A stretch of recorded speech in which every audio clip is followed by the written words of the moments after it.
Bueno, vamos a dar inicio a la conferencia. Muy buenos días.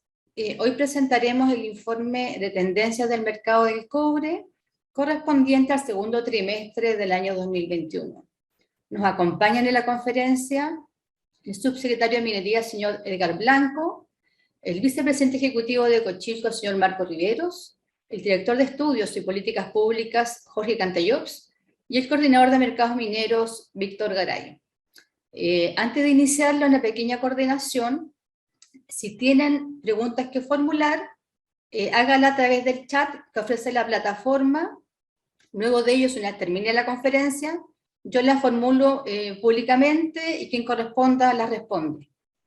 Favor agregar el medio y a quién va la pregunta. Luego de esto, damos inicio a la conferencia e invitamos al subsecretario de Minería que la inicie. Muchas gracias. Muchas gracias, Paula. Aprovechar de saludar a todos los que están conectados e interesados por este tema, que es el precio del cobre y sus proyecciones para los próximos meses. Agradecer a Cochilco que nos acompaña esta vez presencialmente aquí en el Ministerio para poder conversar, hacer la presentación que corresponde y responder las consultas de esto que tanto nos apasiona y que tanto marca el comportamiento de las finanzas públicas en el futuro. Sabemos que es muy importante el escenario del precio del cobre, sobre todo en un año que ha sido marcado por una necesidad de gasto público importante, y también cuál es la importancia que tiene la producción de cobre minera en el mercado internacional del cobre. Hay factores que son externos, pero también hay factores internos que, sobre todo en el mediano y largo plazo, hace que sea necesario poner un ojo en la producción de cobre de Chile y aquellos factores que le impactan, principalmente la exploración y las variaciones que tengan las reglas del juego. Así que le damos el pase ahora a Cochilco. Muchas gracias, subsecretario. Muy buenos días a todos los que se han conectado a esta conferencia. Y bueno, dentro del marco de los trabajos permanentes y regulares de la Comisión Chilena del Cobre, nosotros estamos divulgando junto al Ministerio, en este caso, la proyección del precio para los próximos años. Dentro de un escenario de alta variabilidad de todos los factores que inciden en esta estimación. Acompañado de una volatilidad que afortunadamente tiene una tendencia al alza, pero no deja de ser una volatilidad bastante intensa.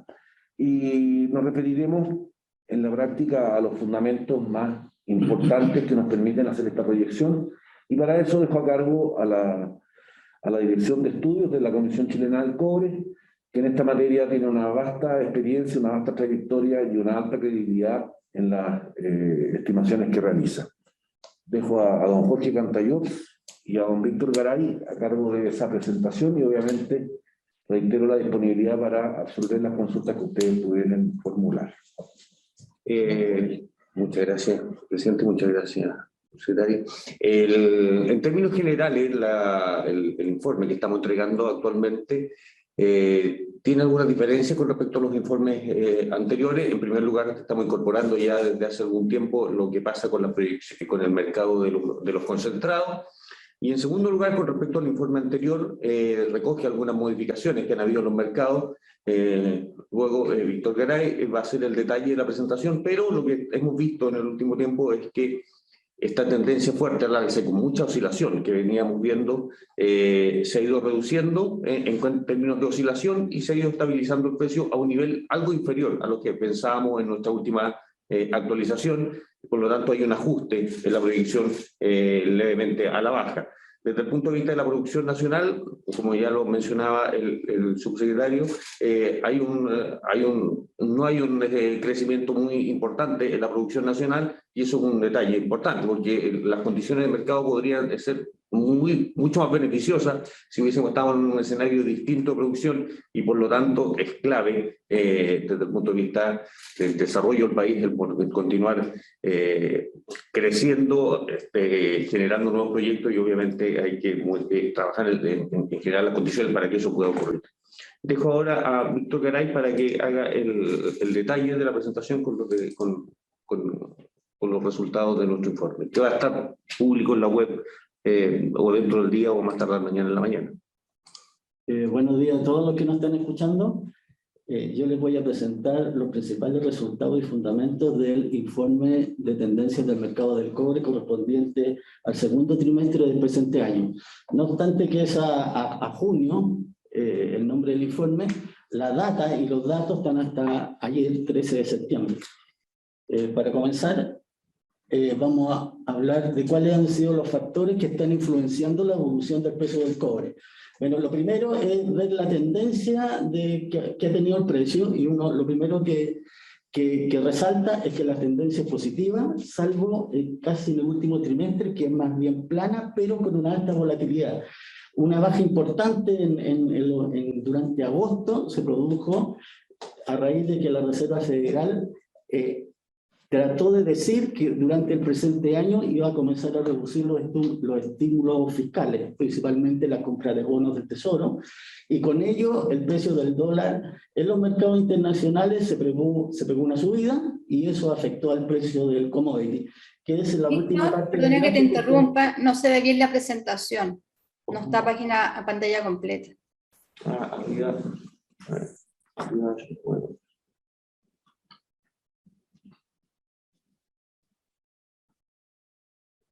Estamos compartiendo arriba a la izquierda, cuando sube el mouse.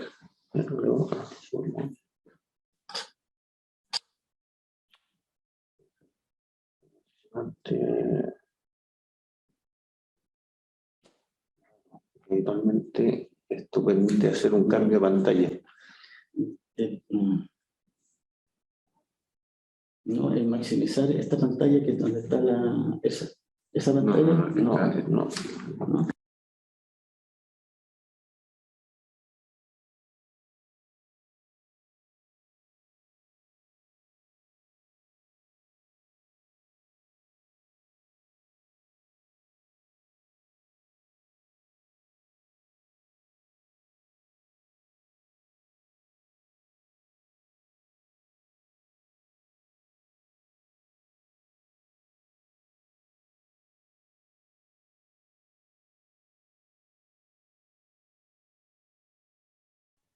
Ahí se ve bien.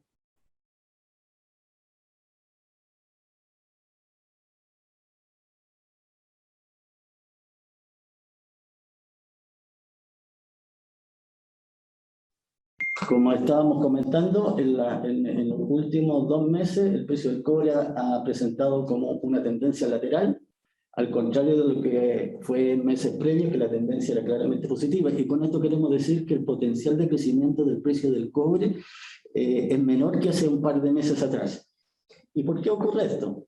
Uno es porque la producción industrial del principal consumidor de cobre, que es China, ha estado desacelerando. Como ustedes ven en las curvas, la curva negra con diamantes, ha caído sustancialmente en el último tiempo. La última cifra de crecimiento de la producción industrial es 6,4, ese 6,4 que es de julio, estuvo muy por debajo del 7,6 que era la expectativa. Hoy día, a las 11 de la noche, sale la cifra de agosto y la expectativa es que sea de 5,8%. Como ello lo refleja, la tendencia de crecimiento de la producción industrial de China es hacia la baja, digamos. ¿Y qué importancia tiene esto? La actividad industrial es el principal inductor de demanda de cobre en el país asiático.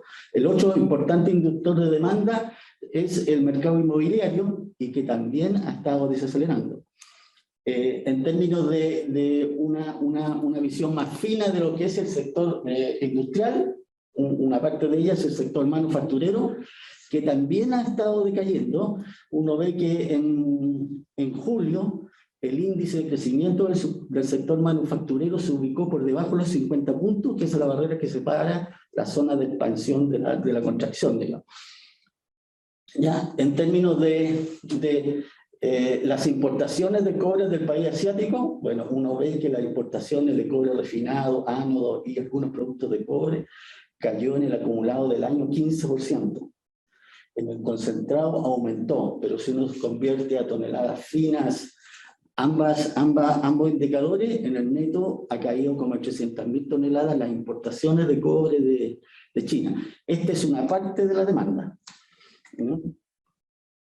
Y una de las razones por las cuales el precio del cobre ha presentado una fuerte volatilidad y con algunos periodos con tendencia marcada hacia la baja y en otros marcada hacia el alza, es la volatilidad que ha presentado el dólar estadounidense, y esta volatilidad ha sido generada por dos factores. Uno, porque hay una sensación de una mayor inflación en los Estados Unidos, y dos, porque la Reserva Federal se ha mostrado en periodos erráticas.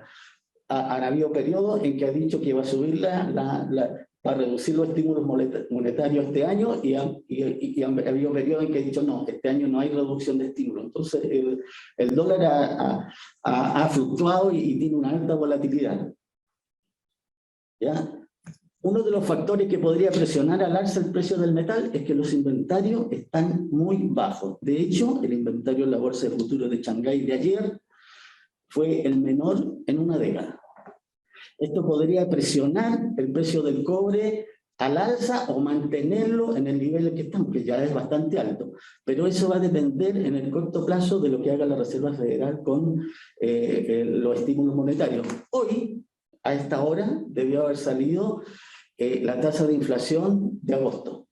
Si esa tasa de inflación de agosto es superior al 0,4%, que son las expectativas, es probable que el precio del dólar suba. Si está por debajo, es probable que baje. En este momento, el dólar debería mostrar volatilidad. Y vamos a ver mañana qué impacto tiene la combinación de la inflación de los Estados Unidos y la publicación de la producción industrial de China hoy en la tarde. Uno de los índices que generalmente los analistas siguen para ver si el mercado percibe que hay una sobreoferta o un déficit de metal en el corto plazo, y hablamos de corto plazo 3 meses, es el diferencial o spread entre el precio de 3 meses y el precio spot. Si ese diferencial es negativo, se le denomina contango; si es positivo, se le denomina perverdecho. Y el mercado ha estado preferentemente en una posición de contango, que caracteriza los periodos donde hay buen abastecimiento de mineral. Y esto, a pesar de la caída de los inventarios y a pesar de que la producción muchas veces ha estado vulnerable, y países como Chile ha tenido una caída en la producción mensual. En términos de nuestras proyecciones, para resumiéndolas, la demanda, bueno, en el año 2021 uno ve que la mayoría de los países, ahí están los 10 principales demandantes de cobre, tienen tasas de crecimiento negativo, al contrario de lo que fue el 2020, cuando el mundo estuvo inmerso en la pandemia, en el peor periodo de la pandemia, y la demanda estaría creciendo un 2,4%. Y la demanda de China, bueno, el principal consumidor del mundo, estaría creciendo. Si pudiera ver las cifras se las diría, pero no la veo, ¿ya?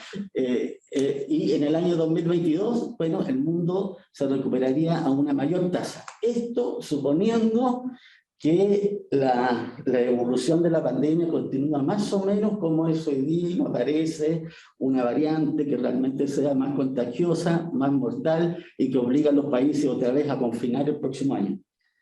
En términos de la producción mundial de cobre, el próximo año, este año crecería en torno a, no me acuerdo, 2,5%, me parece que dice al final.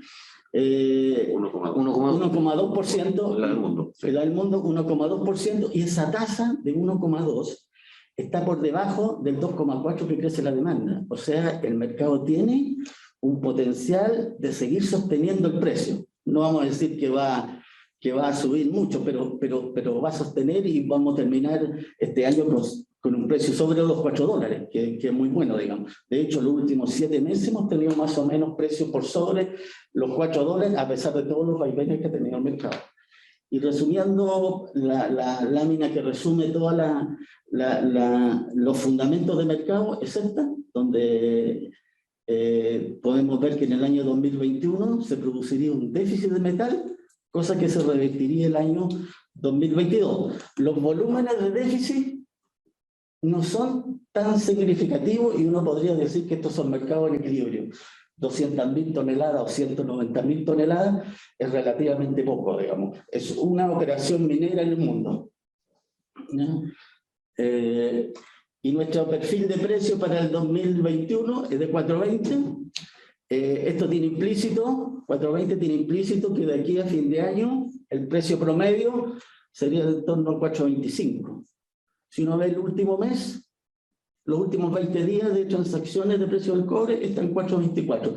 Así que es bastante posible alcanzar los 420.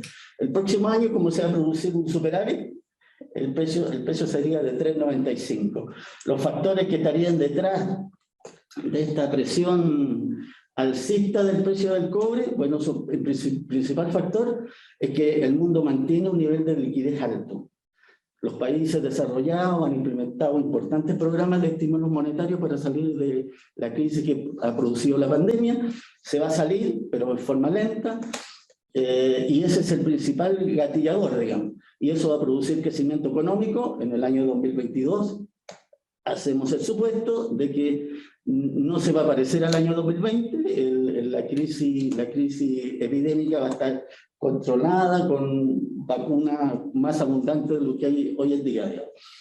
Y lo que sí, factores de riesgo, es la inflación que podría generar en el futuro todos estos planes de estímulo.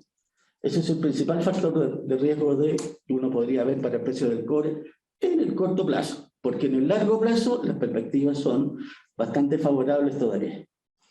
Eso es lo que les quería mostrar hoy día. Muchas gracias, Víctor. Muchas gracias, Víctor. Queda abierto el chat de preguntas y respuestas para recibirlas, en caso de que ustedes tengan alguna que formular.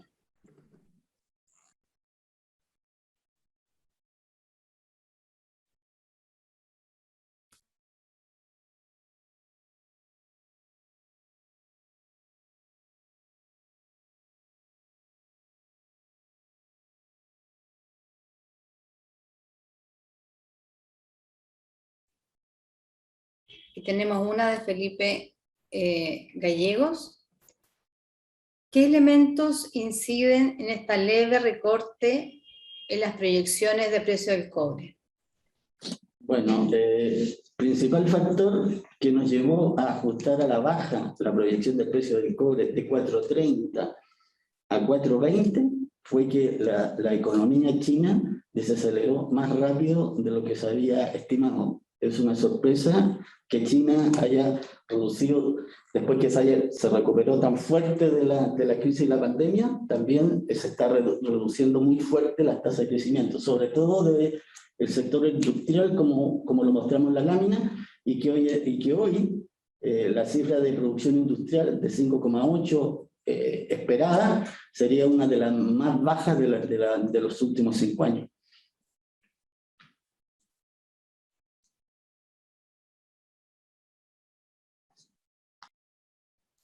Tenemos una de Andrés Huerta de Radio ADN. Ustedes dicen que en 2022 habrá una baja en el precio del cobre que se proyecta. ¿Cómo influirá esto en las arcas fiscales, considerando que se está confeccionando el presupuesto del año 2022?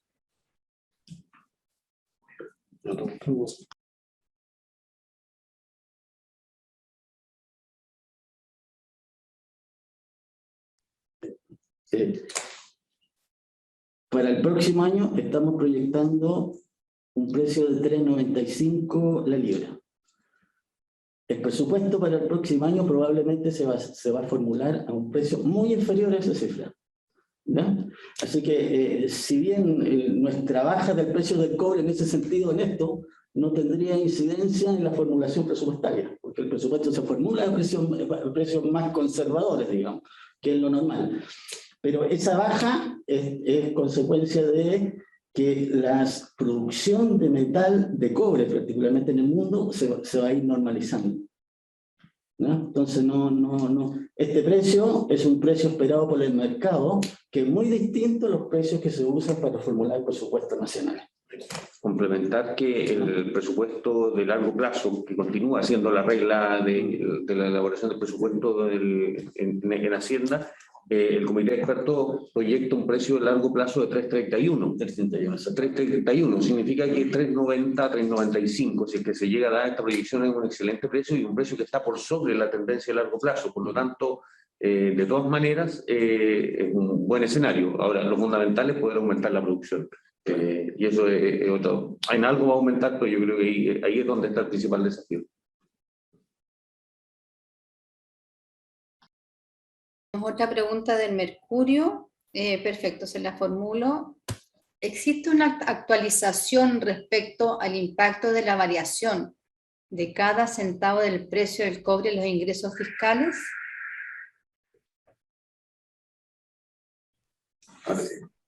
Perdón. La única actualización que se tiene es la que realiza el Ministerio de Hacienda, la Dirección de Presupuesto, y eso están, creo, en $24 por cada centavo de dólar por libre, que varía el precio del cobre, digamos. Nos ajustamos a esa estimación de ingresos fiscales. Por cada centavo. 28 millones de dólares por cada centavo, sí.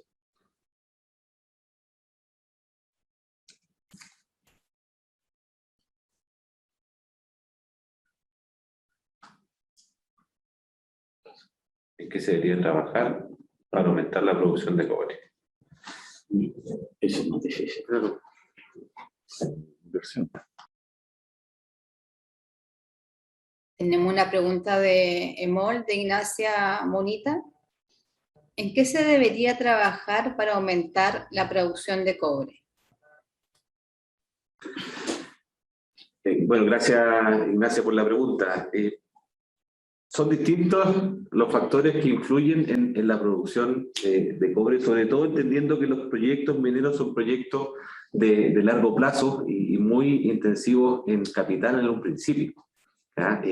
La exploración, por supuesto, que es un factor importante. El descubrir nuevos yacimientos es fundamental y es por eso que tenemos que trabajar en seguir siendo un país atractivo para la exploración, y eso tiene que ver con las facilidades para poder explorar, con la facilidad para poder acceder a pertenencias que estén disponibles para la exploración también.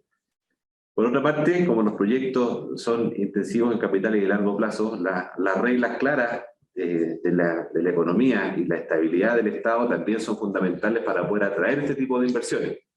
Son inversiones altísimas, como les decía recién, en capital, en general hacen empresas extranjeras. Y para eso tenemos que trabajar también en la institucionalidad de la industria, también en la facilidad que tenemos para entregar los permisos, para poder tramitar los permisos, para poder agilizar la posibilidad de estas inversiones a nivel local. La minería chilena es una minería que tiene más de 100 años, donde los principales yacimientos ya están en explotación y cada vez tienen costos mayores, productividades más complejas. Por lo tanto, ese es el otro desafío. El otro desafío es que los yacimientos ya existentes puedan mantener y ojalá aumentar su producción, y eso pasa por innovación, eso pasa por economía de escala, eso pasa por poder lograr estas productividades en cada uno de estos yacimientos mayores. Eso yo creo que, no sé si hay algo que complementar, pero en particular esas son las principales cosas que tenemos que trabajar para poder aumentar la producción de cobre, que no necesariamente aumenta en el corto plazo, como lo mostraban en los números recientes, en un 1% el crecimiento esperado para el año 2022. Hemos visto y hemos hablado de inversiones muy importantes en minería, pero la mayoría de esas inversiones van destinadas solamente a mantener producción y no a generar nuevos proyectos. Otra pregunta del Mercurio, que tiene que ver más allá con la coyuntura en este minuto. ¿Por qué se ha estancado la producción de cobre nacional? En términos coyunturales. Me complementa, sí, me falta algo. Sí. Yo quería complementar algo, porque preguntan siempre por qué no aumenta la producción, por qué se estanca, que lo preguntan muchas veces, pero yo les quiero decir que el esfuerzo inversional que hay que hacer para mantener los niveles de producción ya son importantes. O sea, tener alrededor de 5,7 o 5,8 millones de toneladas anuales implica un gran volumen de inversión, ¿ya? Y esto a pesar de la reducción de productividad, de la pandemia que se ha vivido, etc. Agregarle a eso más producción requiere un esfuerzo aún mayor. Así que yo en la pregunta tiendo a visualizar como algo negativo. No, mire, mantener estos volúmenes ya es tremendamente positivo. Obviamente hay que aumentar la producción en el futuro, digamos. Jorge. Sí, no, es el hecho de que efectivamente lo que dice Víctor, hemos visto en las últimas 2 décadas una reducción de la ley de casi el 50%, y eso ya es una realidad de lo complejo que es mantener los niveles de producción. Y por otro lado, desde el año pasado a la fecha, la pandemia igual ha tenido efecto. Las compañías mineras del año pasado tuvieron que hacer ajustes, y probablemente gran parte de este año también, en sus dotaciones. Y eso significó un impacto en la producción. Nosotros lo anticipamos, dijimos que probablemente se iban a dejar de producir alrededor de 200.000 toneladas, y eso, una parte se capturó, o sea, se hizo el año pasado, y otra parte está afectando la producción de este año. Hubo que hacer modificaciones en los planes mineros, hubo que hacer una serie de ajustes para mantener los niveles de producción, y de hecho que la industria minera haya mantenido los niveles de producción o con caídas muy menores en el último 2 años, demuestra, digamos, el enorme esfuerzo que tuvo la actividad, y esperamos que en el futuro sí se pueda revertir y empezar a aumentar los niveles de producción. Otra pregunta también del mercurio, si ustedes ven que la sequía puede afectar la producción de Chile de cobre en los próximos años. Efectivamente, como ocurrió ya con la minera Los Bronces hace un par de años atrás, la falta de recursos hídricos le impuso una restricción productiva. Digamos, los temas en general, los temas ambientales y de agua, son una barrera que hay que vencer para seguir aumentando los niveles de producción. Eso es verdad, digamos. Y por eso las mineras se han adelantado más de una década del resto de la industria utilizando agua desalada, porque ya visualizan que esto viene en el futuro y va a ser más incidente todavía.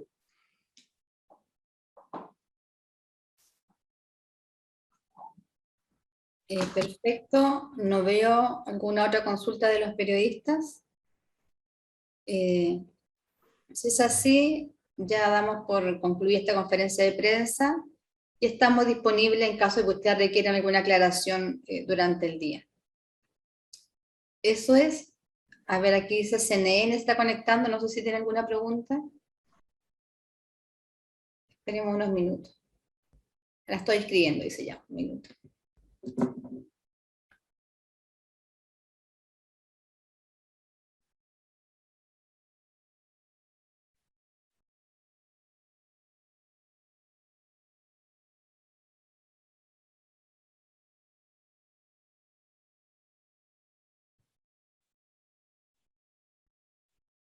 Ok, pregunta CNN, que ayer se publicó la proyección del cobre. ¿Cuánto estiman que disminuya la recaudación? ¿Y cómo ven en el avance del proyecto del royalty? Es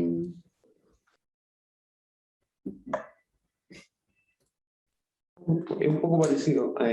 Con respecto a la recaudación, bueno, efectivamente ayer se hizo la proyección del precio de largo plazo, del precio de 10 años para el presupuesto estructural de 331.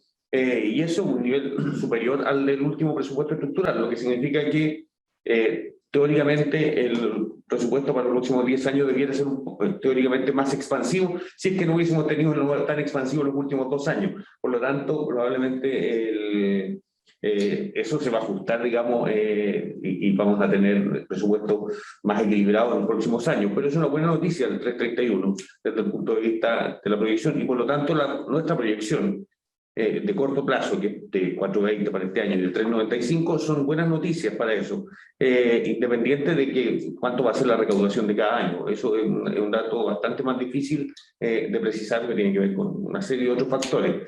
Ahora, con respecto al royalty, Con respecto al royalty, hemos visto durante las últimas semanas cómo distintos actores de la industria han planteado sus observaciones y comentarios al proyecto en la Comisión de Minería del Senado. Ya es una conversación que se está llevando adelante con mucha más información de la que se llevó adelante en un principio. Y independiente de que sabemos que es el presidente de la República el que puede proponer, ¿no es cierto?, variaciones a los tributos,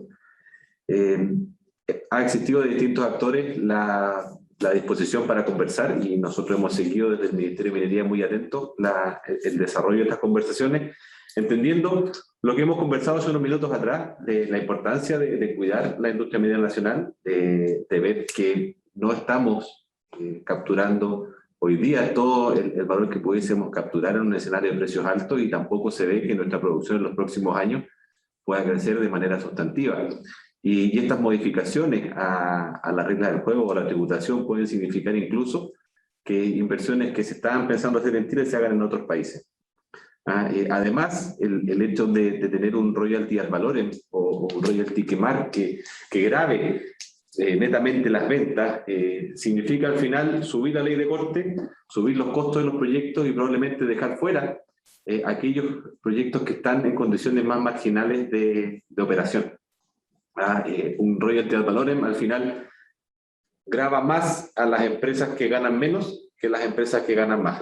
Y eso se puede apreciar si que nosotros ordenáramos todas las empresas, ¿no es cierto?, de menor a mayor costo. Si agregamos un royalty ad valorem, es subir el costo mismo de la producción, por lo tanto las que tienen menos margen son las que se ven afectadas al principio. Entonces hay que analizar muy bien lo que se está estudiando, lo que se está discutiendo, y como ministerio siempre hemos estado disponibles para poner todos los antecedentes sobre la mesa, y ahí Cotilco ha sido un actor clave al apoyarnos con todos los estudios que han presentado. Por lo menos por el momento estamos esperando que eso siga avanzando y que se siga pensando en una minería de largo plazo y no pensando en soluciones cortoplacistas.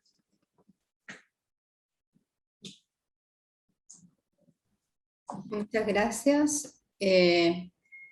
No tenemos más preguntas en el chat. Bueno, y con ellos vamos a concluir la conferencia de prensa.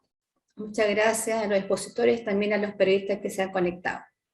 Como reiteré, estamos disponibles para sus preguntas, y estará publicado hoy día tanto la presentación como el informe completo en nuestra página web.